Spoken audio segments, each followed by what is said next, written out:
নমস্কার বন্ধুরা, আশা করি সবাই ভালো আছো, সুস্থ আছো, অবশ্যই বেঁধে বেঁধে আছো। ভিডিও করতে পারছি না, মন খুব খারাপ, কারণ ছেলেটার আবারও শরীরটা খারাপ হয়েছে। আমার সর্দি কাশি জ্বর জ্বর মতো হয়েছিল, তারপর দেখলাম ওর লাস্ট থার্সডে থেকে হঠাৎই করে খুব প্রচণ্ড গলা ব্যথা এবং কাশি। তো ও যেহেতু ইমিউনিটিটা একটু কম, আমরা লেট করিনি, ওকে SSRM নিয়ে যাই। তো SSRM দেখানোর পর ডক্টর বৈশালী ম্যাম দেখেন, এবং দেখানোর পরে যেটা বলেন ইমিডিয়েট ব্লাড টেস্ট। তো ব্লাড টেস্টের রিপোর্ট মোটামুটি ঠিক আছে, শুধু ভিটামিন B12টা কম আছে। তো ম্যাম বললেন যে অল্টারনেটিভ মান্থে ওর যখন এরকম ভোকাল কর্ডে একটা প্রবলেম হচ্ছে, গলা ব্যথা, কাশি, খুসখুস খুসখুস করে অল টাইম কেসে যায় ও। তো ওর একজনে FOL টেস্ট করতে হবে। FOL টেস্ট হচ্ছে ওয়ান কাইন্ড অফ এন্ডোস্কোপি, মানে মুখের ভেতর দিয়ে একটা নল ঢুকিয়ে দিয়ে থ্রোট পর্যন্ত যাবে। তোমরা গুগল করলে দেখতে পেয়ে যাবে FOL টেস্ট কি। ওটা লারিংস পর্যন্ত মনে হয় টেস্টটা যায়। যাই হোক, শনিবারে ওই টেস্ট হবে। শনিবার পর্যন্ত আমার ভীষণ টেনশান, ভীষণ চিন্তা। কি আবার গলা থেকে আবার কী বেরোবে, একটা পেটে একটা পলিপ আছে, যেটার রেজাল্ট কী হতে হবে না হবে ফেব্রুয়ারি মাসে অভিজিৎ চৌধুরী স্যারের থেকে বুঝতে পারবো। সেটা ঠিক হলো কি না হলো, আগের থেকে রিপোর্ট ঠিক আছে, তবুও জিনিসটা কিওর হয়েছে কি না হয়েছে তো জানি না। তার মধ্যে আবার আর একটা গলা এসে ঢুকলো, তো মন মেজাজ একদমই ভালো লাগছে না। তো শুয়ে আছি, শুয়ে শুয়ে ভিডিওসগুলো দেখছি। এমনি অনেক দিন থেকেই মানে খুব বিচ্ছিরি নোংরামো আরম্ভ করেছে ওই মন্দারমণি যাওয়া থেকে। মন্দারমণি যাওয়া থেকেই খুবই অসভ্যতামি যাকে বলা হয়, মানে নেওয়া যাচ্ছে না। ওর স্বামী, ওর হাজব্যান্ডের সঙ্গে ইন্টিমেট হওয়া থেকে আরম্ভ করে যা ইচ্ছা তাই করছে। তাও আমি কিছু বলিনি, একটা কমিউনিটি দিয়েছিলাম, জাস্ট লিখিয়েছিলেন যে 440 ভোল্ট যাচ্ছে, মানে সেই সময় যদি আমি ভিডিও করতাম ওকে আমি একদম একদম দিতাম আচ্ছা মতো, কিন্তু আমি করিনি, মনটা ভালো নেই, করিনি। তো আজকে, মানে কালকে রাতে করেছে, যেটা আমি আজকে দেখলাম মারুকে নিয়ে যেখানে বলছে, ও তো ভিডিও করে, ও যে বলে আমি কন্ট্রোভার্সি করি, ও কিন্তু কন্ট্রোভার্সি করে না, ও করে insulting video. This is or video controversy video নয়, হচ্ছে ইনসাল্টিং ভিডিও। তো ইনসাল্টিং ভিডিওতে একটা মারুকে নিয়ে করতে গিয়ে প্রথম থেকে আরম্ভ করেছে, ভাড়া বাড়িতে নিয়েছে কেন, হ্যাঁ সবাই একদম বাড়ি করে জমি করে রাজপ্রাসাদ বানিয়ে তবে ইস্যু নেয়। তো বোকা বোকা কথাবার্তা, যেন মনে হচ্ছে মারুর যদি কোনো ইস্যু হয়ও সেটা ও দায়িত্ব নিয়ে পালন করবে, বা মারুর কাছে হাত পাতবে যে আমার বাচ্চা হয়ে গেছে, আমাকে তুমি হেল্প করো মানিটারি। উপযাচক হয়ে মানে জ্ঞান দিচ্ছে।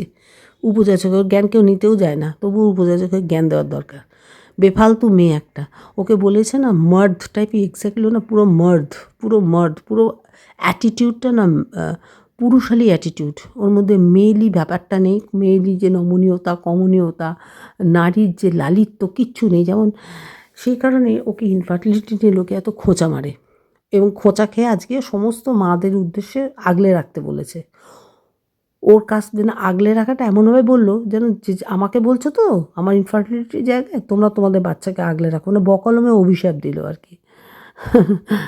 ভগবান আছেন, ভগবান আছেন, আর প্রত্যেকটা মাকে না ঈশ্বর একটা অসম্ভব শক্তি দিয়ে পৃথিবীতে পাঠায়, যে মানে কী বলবো, নিজের দেহের শেষ প্রাণটুকু যতক্ষণ থাকবে ততক্ষণ যে যার সন্তানকে আগলে রাখবে, সে ছোট হোক আর সে বড়ই হোক। এবং প্রত্যেকটা নারীর মধ্যে এই নমনীয়তা, কোমলতা, নারীত্ব বা মাতৃত্ব বোধ ভগবান দিয়ে পাঠায়। তার জন্য সন্তান হোক আর চাই না হোক, যেমন আমাদের বলতেই হয় মৌ কল্লোলের ক্রিয়েশন অফ মৌয়ের মৌ, সেও লড়াই করছে সন্তানের জন্য। তার মধ্যে প্রত্যেকটা অ্যাটিটিউডের মধ্যে একটা খুব মাতৃত্ববোধ, নারীত্ববোধ, নমনীয়তাবোধ ফুলে মানে একদম ভরপুর আসে। খুব ভালো লাগে যে জিনিসটা ভীষণ ভীষণ মিসিং এই শুয়ের মধ্যে। ওর মধ্যে উগ্রতা, একটা মার্দাঙ্গি ব্যাপার, কোনো অ্যাটিটিউড নেই, টপ টু বটম একটা পুরুষালী ব্যাপার। তার জন্য ওকে এই ইনফার্টিলিটি ব্যাপারটা নিয়ে ওকে খোঁচা খেতে হয়। যদিও আমি বলবো ইনফার্টিলিটিটা কোনো ওয়ান কাইন্ড অফ ডিজিজ, এটা কারোর কোনো অভিশাপ নয়, এটা ডিজিজ, যে কোনো সময় হতেই পারে। কিন্তু বলে না, সন্তান নিজে ধারণ না করেও মা হওয়া যায়, যেটা মোয়ের মধ্যে আছে সেটা কিন্তু শুয়ের মধ্যে নেই বলেই এত বড় কথা বলছে। যাদের মা আছে তাদের বাচ্চাগুলোকে আগলে রাখো, আমাকে কাটাছেঁড়া করছে। তোমায় কেন কাটাছেঁড়া করছে? তোমার এরকম মাতৃত্বহীনতা তো এখানে অনেকেই আছে, ইউটিউবে অনেকেই আছে যাদের এখনও ইস্যু হয়নি, কিন্তু সবাইকে তো বলছে না।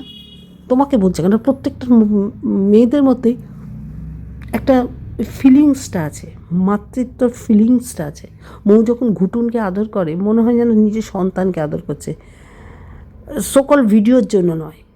কিন্তু যখন তার সকল্ড ছেলেকে আদর করে, ওটা মনে হয় যেন একটু দেখো বা।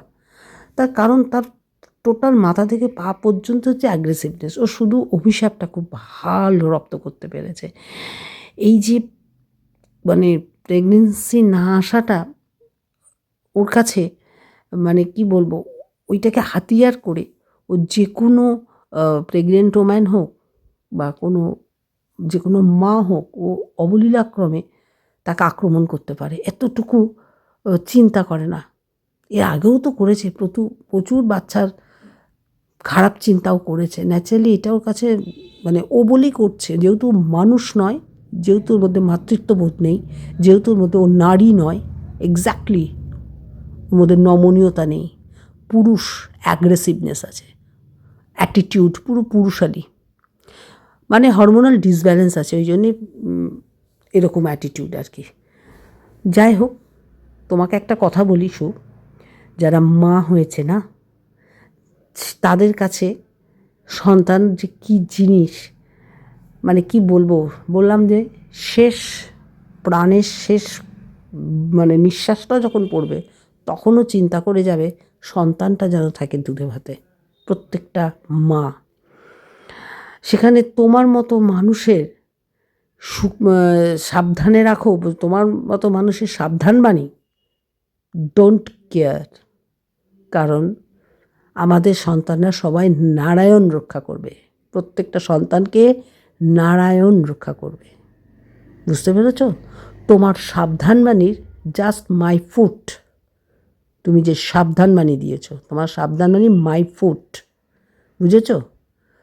নিজের স্বভাব, নিজের কথা বলাকে চেঞ্জ করো, অ্যাগ্রেসিভনেস কমাও, তাহলে তুমিও নিশ্চয়ই সুসন্তানের মুখ দেখতে পারবে। অ্যাটলিস্ট একবার করে দিনে মোয়ের ভিডিও, ক্রিয়েশন অফ মোয়ের মৌকে দেখো, মৌকে নিয়ে লেসন নাও, কি করে একটা মা না হয়েও মা হওয়া যায়। বুঝতে পেরেছ? আজকে এই পর্যন্ত থাকলো। ভালো লাগছে না, যেখানে সত্যি কথা বলছি, আমার ছেলেটা এতটা শরীর খারাপ, তখন এই রকম কথা যখন ভিডিওর মধ্যে এরকম, আমার মতো হয়তো ও অনেক ভিউয়ার্সরা আছে, তাদেরও কারোর না কারোর বাড়িতে সন্তানরা খারাপ ভালো থাকতেই পারে। প্রত্যেকের মনে কতটা আঘাত লাগে, কতটা কষ্ট লাগে। ওর এরকম সাবধান বাণী, যে যার বাচ্চাকে সাবধানে সাবধানে রাখো। ও কোন হরিদাস পাল? ও কী আছে করার ক্ষমতা? কি আছে আমাদের করার? ও কিচ্ছু করার ক্ষমতা নেই, ও টোটাল বেকার একটা পদার্থ। এক্স্যাক্টলি, যার ভেতর মনুষ্যত্ব নেই, যার ভেতর হিউম্যানিটি নেই, তাকে তো অ্যাটলিস্ট মানুষ বলা যায় না। না, একটা র মেটেরিয়ালস, একটা পাথরকে যতই আঘাত করো রিয়াকশান আসবে না। না, ঠিক সেরকম এই সুদেবীকে যতই আঘাত করো কোনো রিয়াকশান পাবে না, কোনো নমনীয়তা নেই বলে। বোঝাতে পারলাম কিনা জানি না, মানে ওকে আমি এমনি দেখি না, আমার মানে ওয়াইটিতে সত্যি বলছি, মানে ওর মতো একটা থার্ড ক্লাস পার্সন কী করে কন্ট্রোভার্সি ক্রিয়েটার হলো। আর ও একেবারেই কন্ট্রোভার্সি ক্রিয়েটার নয়, আবারও বলবো ও ইনসাল্টিং ক্রিয়েটার।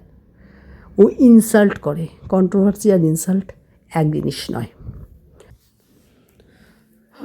ওকে, আর কি বলো, আমার একদম শুয়ের ভিডিও আমি দেখি না, বিশ্বাস করো। আর ওর মানে আমার ভিউয়ার্সরা পছন্দও করে না ওকে নিয়ে ভিডিও করা। ওকে নিয়ে যদি কালে ভদ্রে কয়েকটা ভিডিও করেছে, আমার ভিউজও হয় না।